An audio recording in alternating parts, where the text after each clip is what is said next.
Nearly a dozen bills pre-filed in the South Carolina House aimed to block COVID-19 mandates. News 13's Melissa Myers spoke with state representatives on why they believe these mandates are unconstitutional. Melissa.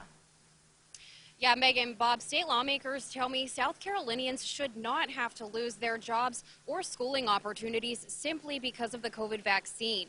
They say it's important to get these bills passed in order to protect citizens' rights. I think most people believed, as the governor did, that the mandates were wrong. Many of us are pushing back, thinking this is insane, this is not a good idea. Nearly a dozen bills filed from South Carolina lawmakers this week with one goal in mind: to put a stop to COVID-19 mask and vaccine mandates. Well, we have guaranteed constitutional rights, and some people in this country right now are willing to sacrifice those rights for whatever their expedient reason is. Many of the bills target the vaccine. One would stop establishments from requiring vaccinations, while another would prevent DHEC from enforcing mask and vaccine requirements. Bustos sponsors a new bill that would prevent employers from firing workers who refuse to get the vaccine as long as they previously had COVID or monoclonal therapy. There are ways that people can have antibodies other than by vaccine.